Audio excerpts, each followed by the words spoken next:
নমস্কার, অরিন্দম বিশ্বাস আবার একবার এনকে ডিজিটালের অরিন্দমের দাওয়াইতে। এই দাওয়াই খুব কড়া দাওয়াই হবে, কারণ আমি আজকে আবেগপ্রবণ হয়ে একটা কথা বলবো। শুরু এইভাবেই করব। সারা বাংলার একটাই স্বর, জাস্টিস ফর প্রদীপ কর। সারা বাংলায় যেরকম আরজি কর নিয়ে জাস্টিস চেয়েছিলাম আমরা, আজ আমরা জাস্টিস চাই প্রদীপ কর মহাশয়ের জন্য। এখন স্বর্গীয় বলবো, প্রদীপ কর মহাশয় মারা গেলেন। মারা গেলেন বললে ভুল হবে, ওনাকে এমন ভয় পাইয়ে দেওয়া হলো, উনি আত্মহত্যা করলেন। প্রদীপ কর একজন বাঙালি, প্রদীপ কর একজন বাংলার নাগরিক। প্রদীপ কর আত্মহত্যা করলেন এবং বললেন এনআরসি। তার জন্য সেই চাপ উনি আর সহ্য করতে পারছিলেন না, উনি আমাদেরকে ছেড়ে চলে গেলেন। আমি বাঙালি হিসেবে লজ্জিত, দুঃখিত শুধু না, লজ্জিত এবং ক্রুদ্ধ। আজকে বাঙালির হয়ে কণ্ঠ জোরালো করব, আওয়াজ তুলব। এক বাঙালি দাদা, প্রদীপ কর কেন আমাদের ছেড়ে চলে গেলেন? প্রদীপ কর ছিলেন একজন বাঙালি, অকৃতদার ছিলেন, নিজে কাজ করে খেতেন, খেটে খেতেন, অলস বাঙালি ছিলেন না, কোনো পার্টির দয়াতে উনি বাঁচতেন না। কিন্তু আজকে উনি চলে গেলেন এই এনআরসি, হয়তো এনআরসি বাস এসআইআরটা ভুল করে উনি এসআইআর হবে, কিন্তু আজকে যা খুশি তাই নির্বাচন কমিশন করছেন। ইলেকশন কমিশন অফ ইন্ডিয়া বলে কেন্দ্রে আছে বলে যা খুশি। এসআইআর নিয়ে আমরা প্রবল আপত্তি তুলেছিলাম এবং বিভিন্ন জাতীয়তাবাদী আন্দোলন তুলে এই কথাগুলো তুলেছিল। জাতীয় বাংলা পরিষদ তুলেছে, বিভিন্ন সংগঠন করেছে যে আজকে এসআইআরটা কেন?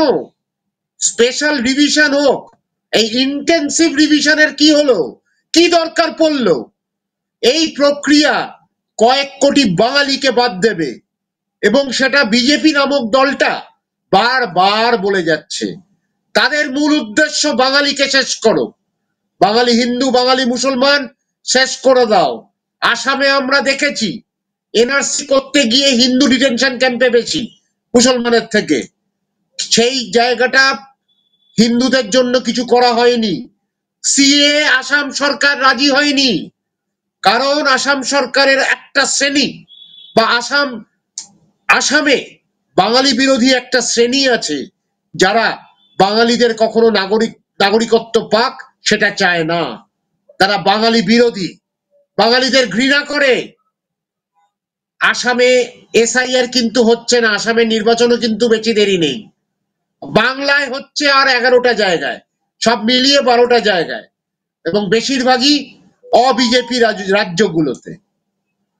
আজকে এসআইআর করে কি করছে? মানুষের মধ্যে ভয় তৈরি করছে।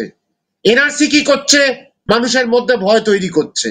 এনআরসি কে নিয়ে কিন্তু আগেও মানুষের সুইসাইড হয়েছে, আত্মহত্যা করেছে মানুষ, এটা প্রথম নয়।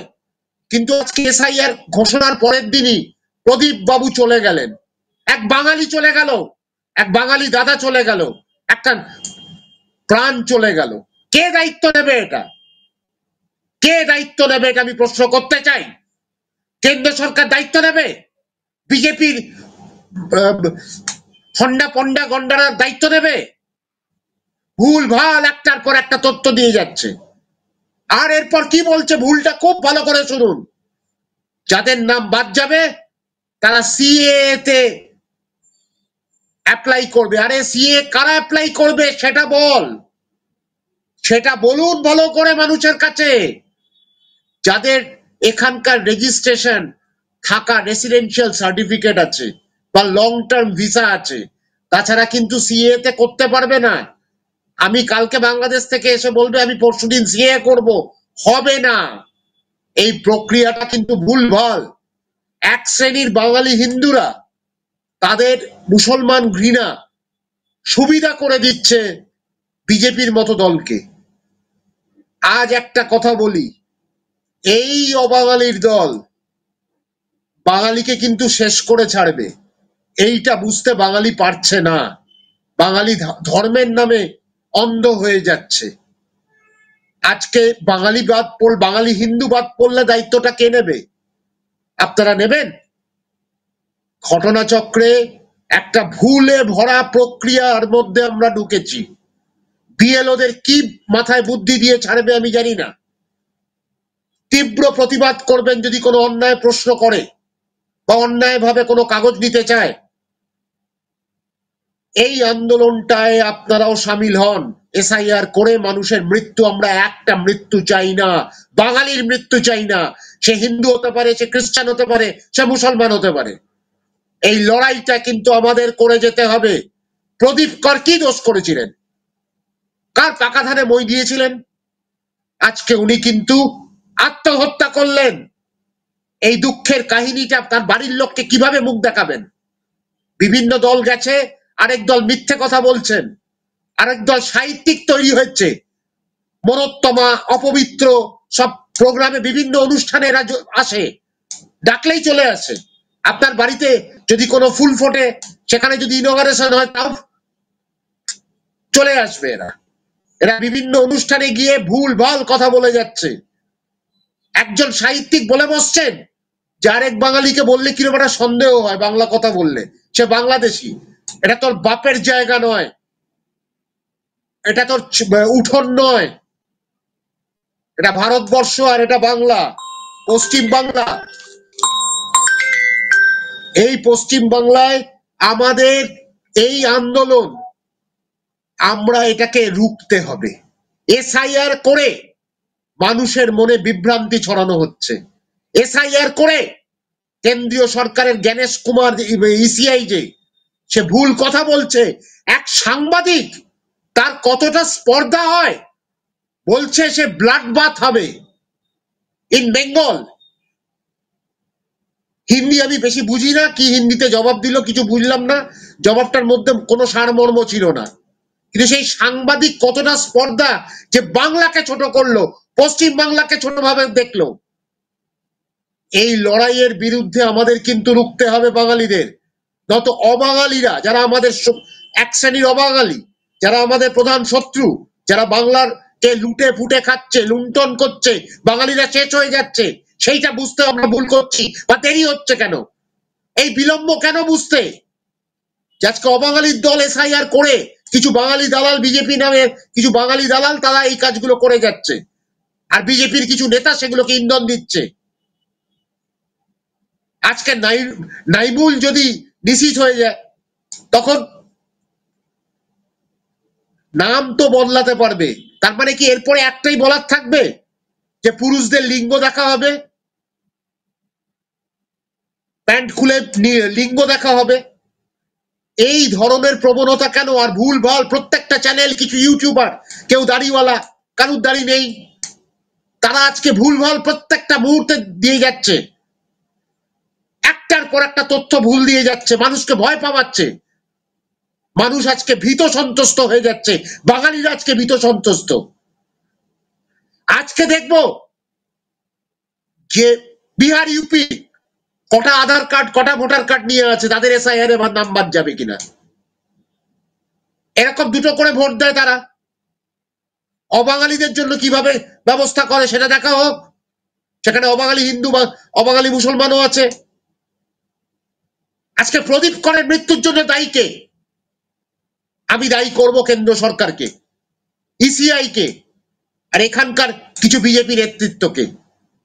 তারা আজকে বারবার বলে যাচ্ছে নাম বাদ যাবে, নাম বাদ যাবে। কেন নাম বাদ যাবে? কে তোদের দিয়েছে? তোদের বাপের অধিকার এটা, না তোদের বাপের জমিদারি এটা? এই জায়গাতে আপনারা আরো বাড়ান, বাঙালিরা একত্রিত হন। এই অসভ্যদের বিরুদ্ধে লড়তে হবে, এই বর্বরদের বিরুদ্ধে লড়তে হবে। আজকে লেফটিস্টরা সুন্দর বলে দিয়েছে কালকে, এসআইআর হচ্ছে বিজেপি আর তৃণমূলের বোঝাপড়া। তারা সবসময় বোঝাপড়া দেখে, একসময় সিআই এর চক্রান্ত দেখতো, এখন বোঝাপড়া দেখছে। তারা আসল কথা, তারা বাঙালির কথা বলে না, তারা মানুষের কথা বলে। যত রাজ্যের বহিরাগতকে ঢুকিয়ে 34 বছর, লজ্জা করে না তো এদের? মানবিকতা চেনি সংগ্রাম করতে করতে বাংলাকে একেবারে শেষ করে দিয়ে চলে গেছে। বাধ্য হয়ে পরিযায়ীরা বাইরে যাচ্ছে, শ্রমিকরা বাইরে কাজ করতে যাচ্ছে, 110টা কোম্পানি বন্ধ করে দিয়েছিল। আর তার উপর বড় বড় কথা, মানু চেক চেনি চঙ্গা মাছি আমাদের। এই জায়গায় বাঙালিরা একত্রিত হও, জাতিসত্তাটাকে ভুলে যেও না। প্রদীপ করকে আমরা হারালাম কেন? প্রদীপ কর কি দোষ করেছিল? প্রদীপ কর কি করেছিল? প্রদীপ করকে ভয় পাইয়ে দেওয়া হয়েছে। প্রত্যেকটা বাঙালি হিন্দু, বাঙালি মুসলমান, বাঙালি খ্রিস্টানদের ভয় পাইয়ে দেওয়া হচ্ছে, নাম বাদ যাবে। কারুর বাবার সম্পত্তি না এটা ভারতবর্ষ। আমরা বাংলার কথা বলবো, বাঙালির কথা বলবো, জাতীয়তাবাদের কথা বলবো। এসআইআর নিয়ে যদি চক্রান্ত হয় সেটার কথা বলবো, এবং এসআইআর নিয়ে যদি অসভ্যতামি হয় সেইটা নিয়ে বলবো, প্রতিবাদ প্রতিরোধের কথা বলবো। আজকে চালাকি হচ্ছে, বাঙালিকে নিয়ে ছেলে খেলা হচ্ছে, বাঙালিকে নিয়ে পিংপং বল খেলা হচ্ছে, বাঙালি শাটেলকক। আজকে প্রদীপ বাবুর এই মৃত্যু আমাদেরকে আঘাত দিয়েছে, রাগ হচ্ছে, আবেগতাড়িত হচ্ছে। আমি এই অনুষ্ঠান করছি, ধন্যবাদ জানাই এনকে ডিজিটালকে, এই সুযোগটা আমাকে দিয়েছে। কিন্তু আজকে এটাই প্রশ্ন করবো, বাঙালি এক হও। হিন্দু মুসলমান খ্রিস্টান চিন্তা করো না, বাঙালি হিসেবে আমাদের জাতিসত্তাটাকে ধরে রাখতে হবে, নয়তো অবাঙালি দাসত্ব করতে হবে। আমাদের শরণার্থী করবে। 3 কোটি যদি বাদ যায়, তার মধ্যে 31,000 মাত্র সিএ এর সুবিধা হবে। আবার বলছি, সিএ বলছে যাদের রেসিডেন্সিয়াল পারমিট আছে, যাদের লং টার্ম ভিসা আছে, তারা সিএ তে অ্যাপ্লাই করতে পারবে, বাকি কেউ করতে পারবে না। এই জায়গাটায় কেন আমাদের বর্তমান সরকার বোঝাতে পারছে না? আমি তৃণমূলকেও বলবো, এই জায়গাতে সিএ কারা পাবে এটা বোঝাতে পারছে না কেন? আর যদি 2 কোটি বাদ চলে যায়, এরপরে বুঝতে পারছেন 2029-এ যদি ছোট করে দেওয়া হয় ডিলিমিটেশন করে, তখন কটা এমপি আমরা পাবো, কটা এমএলএ পাবো? সব ছোট করে দেবে, সংকুচিত করে দেবে পশ্চিমবঙ্গকে। এই বিষয়টা মাথায় রাখুন, ভবিষ্যৎ চিন্তা করুন। নিজেদের ভবিষ্যৎ আপনারা রাজনৈতিক দল চিন্তা করেননি, তাই জন্য আজকে অবাঙালিদের দাপট, অবাঙালিরা এসে ঢুকেছে বাংলায়, এসে আজকে নষ্ট করছে, এবং তারা আজকে বিজেপি হয়ে প্রচার করছে। ঘটনাটা কিন্তু আপনাদের বুঝতে হবে যে বাঙালি আবার শরণার্থী হবে, বাঙালি আবার দাসত্ব করবে। তার মাথার উপর নাচবে কে? কিছু অবাঙালি ব্যবসায়ী, কিছু অবাঙালি শ্রেণী যারা গুন্ডা বদমাইশি করে। ভাটপাড়ায় আমরা দেখছি না, ব্রাহ্মণদের জায়গা ছিল, ওটা গুন্ডার জায়গা হয়ে গেছে একটা। বাংলাটাও ঠিক মতো বলতে পারে না।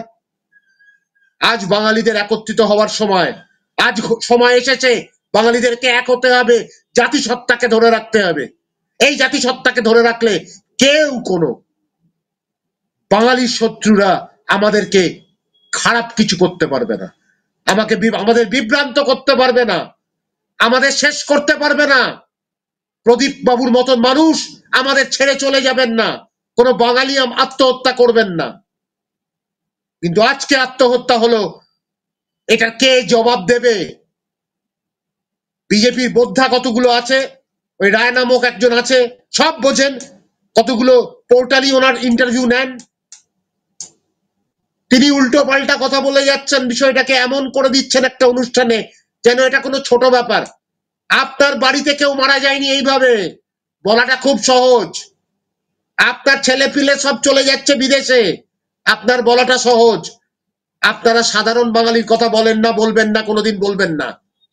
হ্যাঁ, আমি বলবো, মানে আমি বাংলার নাগরিক, সাধারণ বাঙালি, নিম্ন মধ্যবিত্ত বাঙালির কথা বলবো, যাদেরকে আপনারা ভয় পাওয়াচ্ছেন, অসভ্যতামি করছেন, ইতরামি করছেন। আরেকটা কথা বলে রাখি, আওয়াজ তুলবো, আটকাতে পারবে না কেউ। আজ আপনাদের পাশে এনকে ডিজিটাল আছে আওয়াজ তোলার জন্য। আমার মতন মানুষ চেষ্টা করব, বাঙালি হয়ে, বাংলার নাগরিক হয়ে এই আওয়াজ তুলবো। এক শ্রেণীর অবাঙালিরা যারা বাঙালিকে শেষ করার জন্য তৈরি হয়েছে, 1947 সাল থেকে তৈরি হয়েছে, বড় বাজারে ব্যবসা করে আজকে বাঙালিকে শেষ করেছে, তাদের বিরুদ্ধে আওয়াজ তুলবো। তাদের ইন্ধনে এই পার্টিটা চলে, সবাই আমরা জানি। দল দল বল নির্বিশেষে বাঙালি হয়ে একজোট হয়ে চেষ্টা করুন। লড়াই করতে হবে, লড়াইয়ের আহ্বান দিতে হবে। জায়গায় জায়গায় মিটিং করুন, জায়গায় জায়গায় মিছিল করুন, পাড়ায় 5 জন হলেও রাস্তায় একটা ফ্ল্যাগ নিয়ে প্রতিবাদ করুন, করা প্রয়োজন। আপনাকে কোনো দলের হয়ে কাজ করতে হবে না, বাঙালি জাতীয়তাবাদী হয়ে এই লড়াইয়ে অবতারণ করা আপনার দরকার। প্রত্যেক বাঙালির কাছে, হিন্দু হোক, মুসলমান হোক, খ্রিস্টান হোক, বৌদ্ধ হোক, আমি করজোড়ে নিবেদন করলাম, আমি একজন বাঙালি নাগরিক হয়ে, আজ আমি অরিন্দম বিশ্বাস একজন বাঙালি বাংলার নাগরিক হয়ে, প্রদীপ বাবুর মৃত্যুটা বড্ড আমাকে খুব মনটা খারাপ করে দিয়েছে। সেই জায়গায় প্রদীপ বাবুর আত্মারও যেরকম শান্তি কামনা করছি, তার পরিবার যেন ভালো থাকে। অকৃতদার মানুষটা চলে গেল আমাদের ছেড়ে, একজন বাঙালির নাগরিককে হারালাম। সুতরাং বাঙালি হয়ে কারুর যেন ক্ষতি না হয়, এনআরসি হোক, এসআইআর হোক, এসআইআর তো এনআরসিরই আরেকটা কায়দা। তো সুতরাং বোঝার চেষ্টা করুন, সবাই বোঝার চেষ্টা করুন। বাড়িতে বসে চায়ের আড্ডা করে হবে না, রাস্তায় প্রতিবাদটা আনুন, পাড়ার 5টা লোককে নিয়ে প্রতিবাদ করুন। সেই আন্দোলনে থাকবো, আমিও থাকবো, বলবেন আমি যাব, কিন্তু কোনো দলীয় পতাকা নেওয়ার দরকার নেই। নির্দলীয় হয়ে কোনো দলের জায়গায় আসতে হবে না, প্রতিবাদটা করুন বাঙালি, নয়তো আপনিও শেষ হবেন। শেষ হতে আর বেশি দিন নেই। কেন্দ্র সরকার যেভাবে আমাদের গলা টিপে ধরেছে, টুটি টিপে ধরেছে, আমরা কিন্তু প্রত্যেক দিন বিপদে আছি।